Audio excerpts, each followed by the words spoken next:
لله رب العالمين والعاقبة للمتقين والصلاة والسلام على رسوله الكريم اما بعد. محترم سامعین کرام اور عزیز بچوں، ہندوستان کے اندر بہت سارے مذاہب کو ماننے والے موجود ہیں. ہر مذاہب کے اندر عبادات کا طریقہ اور خوشی منانے کا طریقہ الگ الگ ہے. مسلمان خوشی اپنے مبارک موقعوں پر مناتے ہیں اور غیر مسلم خوشی اپنے مبارک موقعوں پر مناتے ہیں.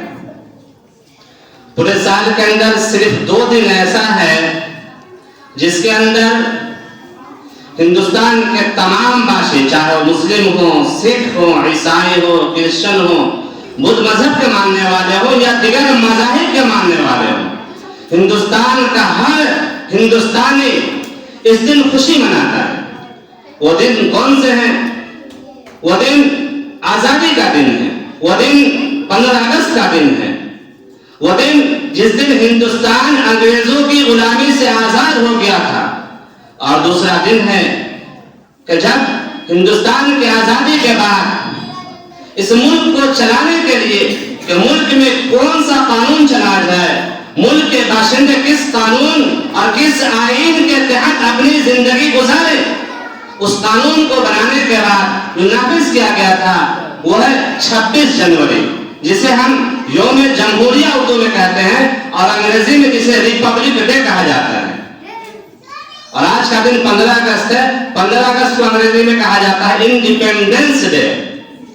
محترم صاحبان کرام، آج ہم جس آزادی کے فضا میں سکون کے ساتھ اور آرام کے ساتھ جی رہے ہیں، یہ ملک یوں ہی آزاد نہیں ہوا تھا، بلکہ مسلمانوں کی حکومت عرصہ دراز سے چلی آ رہی تھی اور الحمدللہ اچھے سے حکومت چل رہی تھی. اسی دوران انگریزوں کے ناپاک قدم ہمارے ہندوستان پر آ پڑے.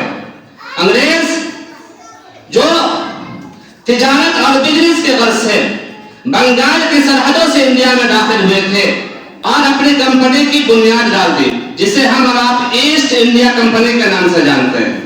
یہ کمپنی گجرات کے احمد آباد سے شروع ہوئی.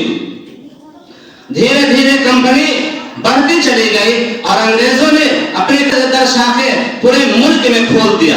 یہ دیکھنے میں تو شاخ تھی، چھوٹی چھوٹی کمپنیاں تھیں، لیکن اصل میں وہ فوجی چھاؤنیاں تھیں جہاں سے ہندوستان کے بنانے کی پلاننگیں تیار کی جا رہی تھی. انگریزوں نے اس دور کے کمزور بادشاہوں سے مل کر دھیرے دھیرے پورے ہندوستان کو اپنے قبضے کے اندر لینا کا پروگرام بنایا. جب ہندوستان کے اندر دھیرے دھیرے انگریز لوگ قابض ہونے لگے تو پھر ہندوستانیوں نے بغاوت شروع کی اور چھوٹی موٹی لڑائیاں ہونے لگے. اسی دوران بنگال کے نواب سراج الدولہ نے 1757 عیسوی کو پلاسی کے میدان میں انگریزوں کو للکارا. لیکن افسوس صد افسوس کہ مسلمانوں کے اندر سے ہی مسلمانوں کا فوج کا سپہ سالار میر جعفر نے غداری کی اور اپنی پوری فوج کے ساتھ انگریزوں سے ہاتھ ملا لیا. اس جنگ کا نتیجہ کیا ہوا؟ مسلمانوں کی ہار مقدر بن گئی اور مسلمان جیتے ہوئے جنگ کو بھی ہار گئے. اگر میر جعفر ہاتھ نہ ملا تھا تو قریب تھا کہ یہ لڑائی اسی وقت ختم ہو جاتی. اس کے بعد پھر لڑائیاں چلتی رہی. 1799 عیسوی میں ٹیپو سلطان نے اپنی فوج کے ساتھ انگریزوں کا فیصلہ کن مقابلہ کیا. لیکن افسوس صد افسوس کہ ٹیپو سلطان کے سپہ سالار جو تھا وہ میر صادق تھا. اس نے بھی ٹیپو سلطان کے ساتھ غداری کی اور ٹیپو سلطان 4 مئی 1799 کو مردانہ وار جہاد کرتے ہوئے اس ملک کے لیے شہید ہو گئے. جب ٹیپو سلطان شہید ہوئے تو انگریزوں نے کہا تھا کہ آج سے یہ ملک ہمارا ہے. اس ملک میں حکومت کرنے کے لیے سب سے بڑا جو روڑا تھا وہ یہی ٹیپو سلطان تھا. آج ہم نے بھی اس کو شہید کر دیا. آج سے یہ ملک ہمارا ہے.